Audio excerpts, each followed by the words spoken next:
Also, just a trigger warning because some of the content we discuss might be controversial because finance doesn't give a fuck about feelings, numbers, data.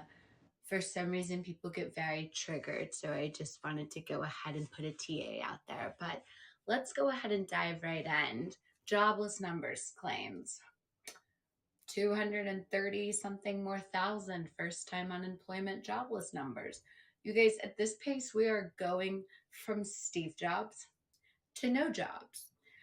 I know many of you have DM'd me, messaged me, snapped me, etc., all wanting to know what my thoughts are in the world. And my first question is, where? For you all to assume that I know what you're talking about when you ask, what do you think about this going on? And this is very vague. So I can try to extrapolate what your mind might be asking me, and we can dive in. What, first off, an independent visa DeSantis pre pour anyone that is affected right now by war, whether it is in Yemen or whether it is in the Ukraine. As someone who worked with USA for UNHCR under Antonio Guterres, TBT, as a humanitarian first, my thoughts, prayers, and are always going to be with the people and victims of war. Now, let's go back to finance. I know many people want to know implications. Unfortunately, I'm not God. So let's just talk some facts. Ukraine, to the best of my knowledge, is the largest grain exporter. Super interesting, or could be one. Great port city. Ironically, China's been stockpiling. Well, why do we think that China has this world's largest grain supply? Well, I think we can use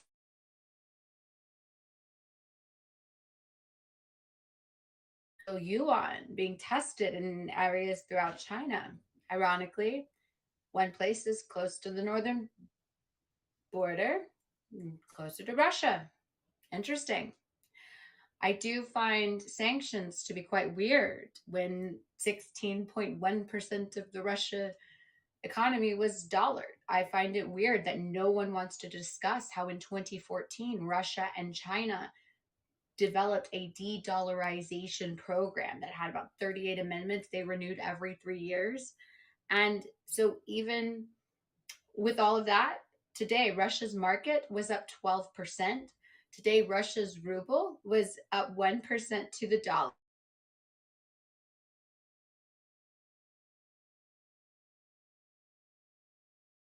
Out that we're not heading towards the worst depression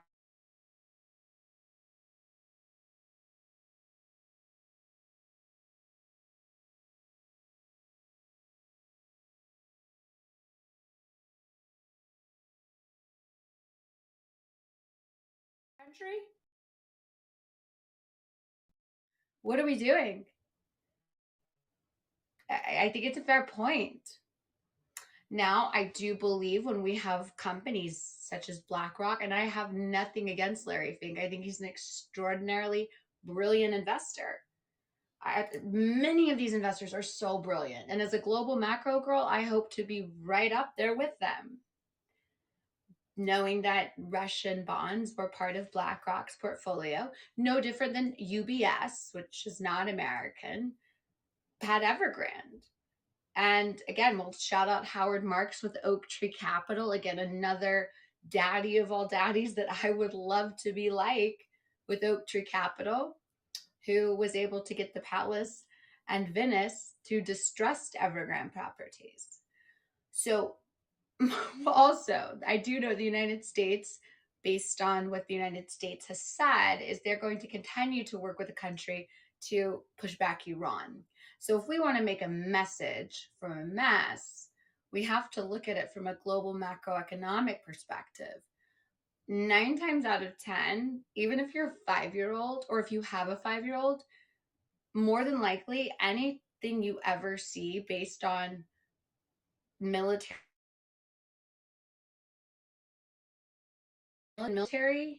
or pipelines, oil, gas, and gold. Russia's reserves the fourth largest in the world. But literally, you could probably teach your kid that, like, hey, kid, like, if you're ever asked by your teacher, which we know you're not, because if you're in America, they don't teach you finance, like, at all. Federal Reserve, what's that? Yikes. Gosh, our American system education is failing. Our American education system is failing so much so. And again, as we know, Alex Bressler, Orca Oshi Capital Management, electronic dance music DJ, representative of attention deficit hyperactivity disorder and high functioning spectrum ASPE. Reading the CDC website and seeing the CDC so stealthily update child's growth with limiting what children are supposed to be doing. So, for example, by 4 years old, a child should be able to recognize 300 something plus words. They've dumbed it down. So, we literally have a CDC that expects less from children now. Fact check the fuck out of me. Rochelle Walensky, Habibi, what are you doing? Beautiful girl. Hi, what's up? What's up? I really love when people are in the C section because I don't ever want to talk to myself, and I always feel that. I want to know, what type of regulatory response is crypto going to potentially have in all of this? I do know that the United States president wants to do some sort of executive order. However, the executive order involves papers and recommendations and not more policy, but more research based, from the department, like the Treasury to trading government organizations. And at this time, I cannot even count the amount of government entities. I'm someone for limited government. So, ah, too bad of ADHD to count them all. So, I know that that was some, I want to say ECB. The ECB wants to go ahead and speed up crypto regulations.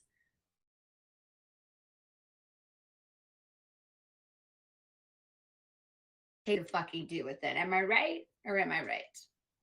I thought maybe today I would take a little different pivot aside from telling us, we're talking about how inflation's at like 10%. We already know all this. The housing market's definitely. Oh, I did find this interesting.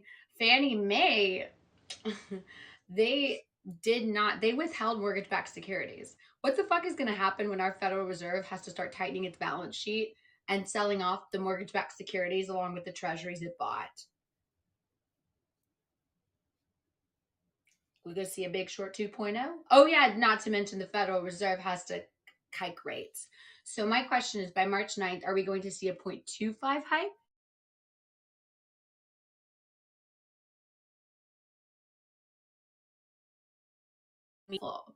Because you can't just send everyone into a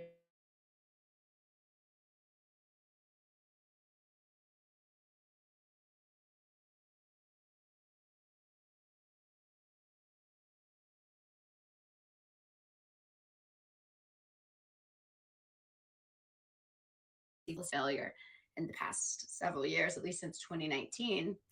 I still say that they've kept the rates low, and they're going to hike the motherfuckers up like Elon Musk did that rocket. I believe he did today. Shout out. Good job, buddy. So I just wanted to talk about some of the men that I look up to and why. Larry Fink, BlackRock, amazing. Ray Dalio, Bridgewater. For any of you who want basic economic information, his YouTube channel is actually very, very, very informative. Steve Cohen, the daddy of all daddies, former SAC Capital, turned into Point72 hedge fund, a global hedge fund. What a brilliant minded man. How lucky are we to have these men to learn from? Alan Greenspan, the former Federal Reserve, just daddy of all daddies in relation to monetary policy, as monetary being the Fed Reserve, fiscal being Congress, etc. What an extraordinary, brilliant minded man. And whether you agree or disagree, as someone who's for deregulation, I wish we had him back. He's 95. Now, this one is I'm going to put a trigger warning because I'm going to send some of you catapulting out of your seats, your chairs. I would argue right now, the person with whom outlook I perceive that might not make sense to many of you. However, finance does not give a fuck about your feelings, and may the best man win. You feel me? So you don't need to agree with someone. You don't even need to like someone's particular political thingy to a learn from them and to read and learn and read and learn and also see what they have to say. And to be honest, he wrote an extraordinary piece. I'll attach it below about, and he warned people too about China. He tried to warn people, like, don't fucking do this. You're going to regret it. You're going to regret it with red chip stocks. I find it interesting that Citigroup back in July of 2021, Goldman Sachs and JP Morgan all somehow got approval in China to operate. Why are we doing that? Why are we encouraging retail investors to invest in red chip stocks? Somebody tell me. Mr. Soros and I seem to have, I don't know, found a common interest. And let's keep a currency, the world reserve currency, aka the dollar. Let's not let it die. And right now, based on the lack of information Americans have in regards to how inflation works, how purchasing power essentially means when you have too much of something, it devalues the fuck out of it. And how when something gets expensive and you have, I don't know, the $10 bill is the new $1 bill, that is your purchase power. If I dumbed that down, okay, let me know. If not, I'll try again. But back to other men. David Solomon, the CEO of Goldman Sachs, who I can personally identify with. He's Jewish. I'm Jewish. He's a DJ. I'm a DJ. And so I thought, fuck it, I would start Orca Oshi Capital. And someone else that no one's really talking about is Michael Burry, the brilliant neurologist turned trader, I suppose, fund manager, who was able to read. All he did was read, you guys. And I just want to encourage you all, fucking read. Read, read, read, read, read. Get on the Federal Reserve website, read. The CDC website, read. The information. And even if that means going to page 17, Google. Because trying to figure out a mess that the media is sensationalizing while we're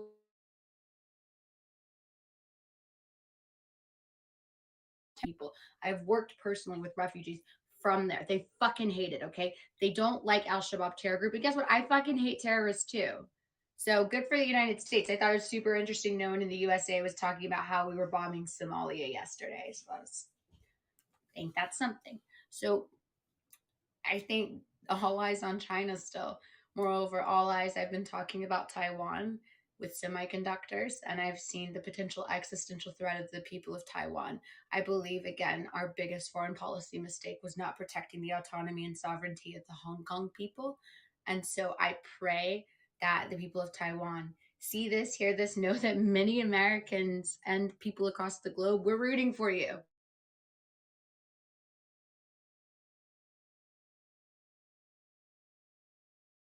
Inside of me than most of the people in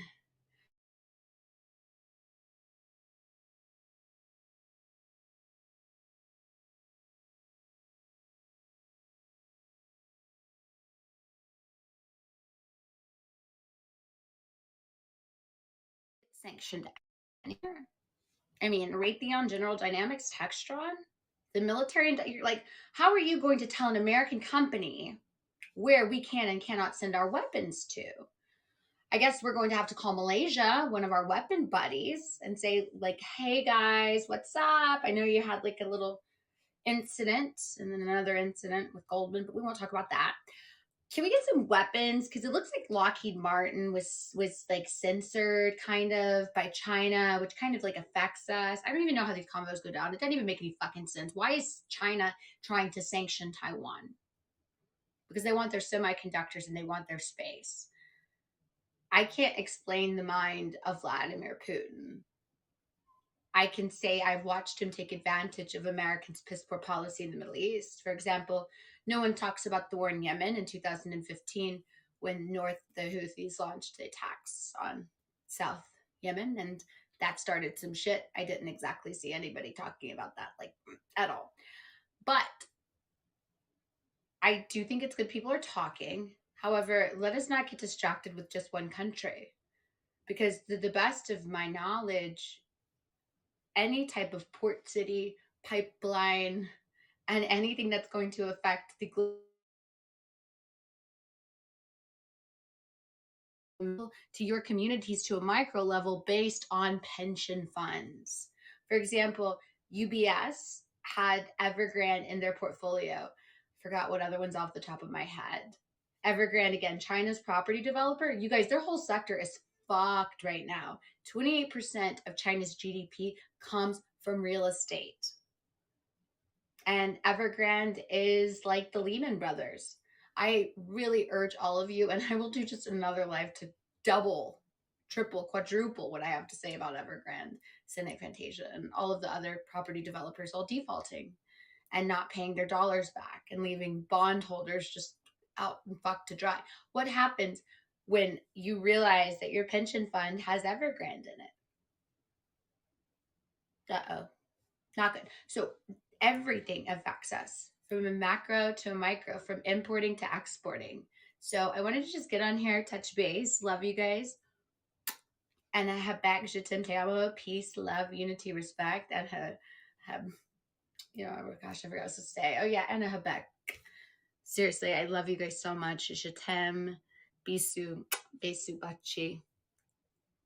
And let's talk soon. I might be on here tonight.